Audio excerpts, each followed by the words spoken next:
Estamos no ano 5.785 desde a criação do homem no jardim do Gan Éden, no jardim do Éden, onde Adão e Rava foram criados. Nós temos aqui no nosso canal estudos semanais e porções diárias. Todos os dias nós temos porções de Torá feitas exclusivamente para você, com muito carinho, muito amor. Estou eu aqui do outro lado me dedicando para nós sermos edificados. Nós somos edificados todos os dias e muito bem alimentados com a Torá do Eterno. E eu quero compartilhar com vocês todos os dias. Então, fica aqui meu muito obrigada a todos vocês que são inscritos aqui no canal e nos ajude a crescer, dando seu like, dislike, curtindo, comentando, enfim, se você não é inscrito, muito bem-vindo aqui no canal, fica conosco até o final, nos assista, curta, compartilha, comenta e se inscreva no nosso canal, nos ajude a crescer e seja mais uma luz aí do outro lado, brilhando em meio às trevas. O mundo precisa de luz, o mundo precisa de Torá, é Torá do Eterno, Eterno Criador de todas as coisas. Eu, Nara Chaves, no Torá e Prosa. Fica o meu agradecimento a todos vocês de Moçambique, Portugal e de todo o nosso Brasil, ó. Que o Eterno te abençoe com muita brahutz. Hoje, nessa semana que se inicia, nós vamos na 16ª Parashá Bechalar. O que ela quer dizer para nós é quando ele enviou. O tema central desta Parashá está escrito em Shemot, né, livro de Shemot, segundo livro de Torá, mais conhecido como livro de Êxodo, capítulo 13, do versículo 17 ao capítulo 17, versículo 16, né? Então, o que o tema central desta Parashá Bechalar, quando ele enviou, quer dizer para nós? E aconteceu que quando o faraó deixou ir o povo, o Eterno não os levou pelo caminho da terra dos filisteus, que estava mais perto, porque o Eterno disse para que porventura o povo não se arrependa vendo a guerra e volte ao Egito.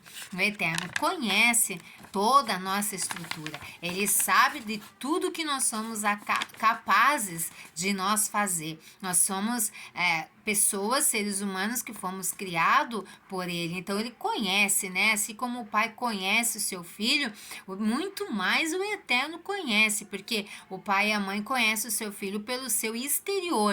O Eterno, nosso Pai Celestial, ele conhece nós pelo nosso exterior, mas interior também, né? Então aí ganha muito pontos aí, né? Um conhecimento perfeito e completo, que é o Eterno. Então, na leitura desta semana, Bechalar, o faraó persegue os israelitas até o deserto. O Mar Vermelho se divide, os israelitas cruzam o mar enquanto o exército egípcio se afoga. Moshe e os israelitas cantam uma canção especial agradecendo a Elohim por este milagre. Os israelitas reclamam da falta de comida e bebida e o Eterno envia o maná e cordonizes para eles comerem. Milagrosamente produz água de uma rocha. Amaleque ataca os israelitas e eles são derrotados. Na primeira leitura desta semana, nós vamos encontrar quando o faraó deixou os israelitas irem. O Eterno conduziu o povo pelo caminho do mar de juncos. Moshe levou os ossos de Yosef com eles. O Eterno ia diante deles em uma coluna de nuvem de dia e uma coluna de fogo à noite. Na continuação da leitura, no capítulo 14, o Eterno disse a Moshe para dizer aos israelitas para voltarem e acamparem perto do mar, para que Faraó pudesse pensar que os israelitas estavam presos e segui-los. Quando Faraó soube que o povo havia fugido, ele mudou de ideia e perseguiu os israelitas e os carros. Na segunda leitura desta semana, o faraó alcançou os israelitas à beira do mar, muito assustados. Os israelitas clamaram a Elohim e reclamaram com Moshe. Moshe disse ao povo para não temer, pois o Eterno lutaria por eles. Na terceira leitura desta semana, o Eterno disse a Moshe para levantar a sua vara, estender o seu braço e abrir o mar. Moshe fez isso. E o Eterno empurrou o mar de volta com um forte vento leste. E os israelitas marcharam em terra seca. As águas formaram paredes à sua direita e esquerda. Os egípcios os perseguiram, mas Elohim os desacelerou, travando as rodas das carruagens. E os milagres e a proteção do Eterno aqui são vistas literalmente. Na quarta leitura da porção, por instrução de Elohim, Moshe estendeu o seu braço e as águas cobriram os carros, os cavaleiros e todos os egípcios, Moshe e os israelitas, e depois Miriam cantaram uma canção para Elohim, celebrando como Elohim atirou o cavalo e o cocheiro ao mar. Na quinta leitura desta semana, os israelitas entraram 3 dias no deserto e não encontraram água. Quando eles chegaram a Mara, eles não podiam beber a água porque ela era amarga. Até porque o significado de Mara quer dizer amarga. Então, eles reclamaram contra Moshe. O Eterno mostrou a Moshe um pedaço de madeira para jogar na água, e a água se tornou doce. Depois disse Moshe que se eles diligentemente ouvissem a Elohim e obedecessem aos mandamentos de Elohim, então Elohim não daria aos israelitas nenhuma das doenças que Elohim deu aos egípcios. Na continuação da leitura, os israelitas viajaram para as fontes e palmas das mãos de Elim. E então foram para o deserto de Sim e reclamaram de fome contra Moshe e Aarão. Na continuação da leitura, o Eterno disse a Moshe que o Eterno faria chover pão do céu e o dobro do sexto dia, o dobro do sexto dia. Moshe e Aarão disseram aos israelitas que eles veriam a glória de Elohim, pois Elohim tinha ouvido suas murmurações contra Elohim, e os israelitas viram a glória de Elohim aparecer em uma nuvem. Na sexta leitura desta semana, o Eterno ouviu os seus resmungos, e à noite codornizes cobriram o acampamento, e pela manhã o maná em flocos cobriu o solo como geada. Os israelitas colheram tanto quanto requereram. Quem colheu muito não teve excesso, e quem pouco colheu não teve nenhuma deficiência. Moshe não instruiu ninguém a deixar nada dele até de manhã, mas alguns o fizeram, e ele ficou infestado de vermes e fedia. Na manhã, mais alguns o fizeram, e ele foi infestado por vermes. No sexto dia, juntaram o dobro de comida. Moshe os instruiu a guardar o excesso até de manhã. E no dia seguinte, o sábado, o Shabat, ele não estragou. Moshe disse-lhes que no sábado eles não iriam encontrar nenhum maná na planície, mas alguns, os teimosos, os desobedientes, saíram para colher e não encontraram nada. Na continuação da leitura, Moshe ordenou que uma jarra de maná fosse mantida ao longo dos tempos. Os israelitas comeram maná por 40 anos. E na sétima e última leitura dessa semana, no capítulo 17, quando os israelitas acamparam em Refidim, não havia água, e o povo brigou com Moshe, perguntando por que Moshe os havia trazido ali apenas para morrer de sede. O Eterno disse a Moshe para golpear a rocha em Horebe para produzir água, e eles chamaram o lugar de Massá, prova, e Meribá, briga, prova e briga. Na continuação da leitura, Ameleque atacou Israel e Refidim, e Moshe se postou no topo da colina com a vara de Elohim em sua mão, e sempre que Moshe levantava sua mão, Israel prevalecia, mas sempre que ele abaixava a mão, Amaleque prevalecia. Quando Moshe ficou cansado, ele se sentou em uma pedra, enquanto Arão e Ur apoiavam suas mãos, e Yehoshua, Josué, derrotou Ameleque na batalha. Quantas coisas lindas, quantas maravilhas o Eterno continua a trabalhar a favor dos seus. Será aí você do outro lado que você pensa como eu? Vale a pena obedecer ao Eterno Criador? Eu aqui, Nara Chaves, sim, eu creio que vale a pena ser uma filha obediente. E eu faço uma pergunta aqui para você. Você foi um filho obediente? Você foi uma filha obediente? Ou você é um filho ou uma filha obediente a seus pais? Imagine então você ser obediente ao eterno Criador. Sabemos que os nossos pais, por maior amor que eles tivessem ou tenham por nós, o seu amor é limitado. Porém, o amor do Eterno, ele é ilimitado, pois o Eterno é soberano, Criador dos céus e da terra e de todo ser humano. Tudo, tudo, absolutamente tudo que tu possa imaginar. Nada foge ao controle do Eterno. Nós temos dois requisitos aí a analisarmos. Nós temos a vontade do Eterno de um lado e nós temos a permissão de certas coisas de outro lado. Então, são duas coisas bem distintas que nós muitas vezes temos que analisar. Ainda dentro dessa primeira leitura, desse primeiro dia aí, um Shavuot Tov a todos vocês, uma ótima semana a todos vocês. Nossa semana está apenas iniciando hoje e nós já enchemos o nosso coração de alegria e nos alimentando da palavra do Eterno e extraindo dela o máximo que nós podemos extrair de alimento espiritual, de nutrientes espiritual para ficarmos bem alimentados e podemos suportar as adversidades da nossa vida, se porventura elas existirem durante a semana.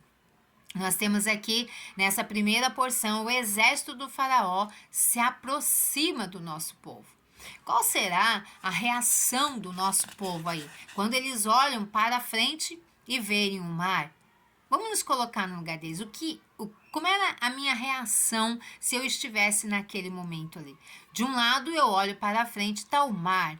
Do outro lado eu olho para trás e o exército de Faraó. O que aconteceria conosco? Porque é muito fácil nós dizermos que eles não tinham fé, que eles duvidavam, que eles reclamavam. Mas e eu e você? Será que nós não faríamos o mesmo? Ou talvez até pior? Vamos então dessa primeira porção da nossa leitura. Quando os judeus olharam para trás, viram que o exército do faraó os perseguia muito de perto e estava a ponto de alcançá-lo. Ficaram apavorados. Será que nós ficaríamos apavorados? Deixa aí nos comentários se você seria aquele homem, aquela mulher corajoso que você não temeria, ou você seria assim, você balançaria, Será? Então vamos lá. Então eles ficaram apavorados. O faraó nos levará de volta ao Egito para converter-nos novamente em escravos. Gritaram em pânico. Ou farão isso, ou nos matarão. Começaram a fazer tefilá. Começaram a rezar, a orar e clamar pelo Elohim, rogando que os salvasse. Alguns judeus que eram malvados queixaram-se a Moshe: por que nos tiraste do Egito? Agora o faraó nos destruirá, Moshe. Uma parábola, vamos aprender uma parábola. A ave de rapina e a pombinha. Uma pombinha era perseguida por uma enorme ameaçadora ave de rapina. A avezinha sabia que fugir não adiantaria de nada, pois nada podia voar tão rápido como a ave de rapina. Tampouco podia lutar, pois era muito mais fraca que a ave de rapina. Logo, a ave de rapina alcançaria a pombinha e a destroçaria. Voando, a avezinha procurava desesperadamente um lugar onde esconder-se. Logo descobriu uma rocha num campo que estava sobrevoando. Sobre a rocha viu um espinheiro. Era perfeito. A pombinha podia refugiar-se ali onde a ave de rapina não poderia segui-la. Entrou no espinheiro e as encontrou numa pequena cova na rocha. O que seria isso no fundo da cova? Para o seu espanto, a pombinha escutou um sibilar ameaçador. Uma serpente venenosa se aproximava, a língua em riste, o ponto de a atacar. A cova era o seu ninho. O que poderia fazer a pombinha? Se adiantassem, a cobra a devoraria. Se retrocedesse, a ave de rapina a mataria. A pombinha começou a bater as asas, tentando atrair a atenção do dono do campo. Se pudesse escutá-la, espantaria a ave e mataria a serpente. De maneira similar, o povo de Israel estava encurralado. À sua frente, abriram-se as vastas profundezas de Ansurf do Mar Vermelho. Se seguissem adiante, se afogariam. Mas não podiam deter-se, pois as costas tinham o exército do faraó pronto a matá-los. O que fazer, então, numa situação tão complicada? Eles clamaram ao Eterno. No céu, Avraham, Isaac e Jacob também despertaram e oraram a Elohim. Por favor, Elohim, ajuda o nosso povo. Elohim disse: estava esperando que os judeus orassem a mim. Agora vou salvá-los. O Eterno disse a Moshe: aceitei a sua tefilá, a sua reza, a sua oração. Não precisas mais orar. Ordena a Bnei Israel que siga adiante, pois eis de salvá-los. Os Irudins continuavam avançando, o exército egípcio os seguia, o Eterno, porém, fez com que os egípcios não alcançassem os Irudins. Os egípcios trataram de atacar disparando flechas contra os judeus pela retaguarda. Mas Elohim mudou a posição da nuvem que ia à frente de Bnei Israel, deslocando para trás. A nuvem atalhou todas as flechas dos egípcios de modo que nenhum judeu ficou ferido. Uma parábola. O pai cuida do seu filho. Um pai levava o seu filho a um local que só podia ser alcançado cruzando-se um bosque escuro e solitário. Não se preocupes, o pai tranquilizou o filho. Cuidarei para que nada te aconteça. Começou a aterroradora viagem. Logo um grito estranho rompeu a quietude do bosque. Um bandido armado com um facão pulou em frente aos viajantes, seguido por o seu bando. Logo o pai escondeu o filho atrás de si, apontou o revólver para a cabeça do líder e disparou, fazendo o mesmo com outro bandido. O resto da quadrilha fez meia volta e desapareceu a toda velocidade. O filho suspirou aliviado, mas a viagem não continuou sendo nada agradável. Um lobo apareceu por trás deles, rugindo ameaçadoramente. O pai pôs o filho diante de si e disparou contra o lobo. Pouco depois, animais selvagens atacaram de todas as direções, mas o pai dominou a situação.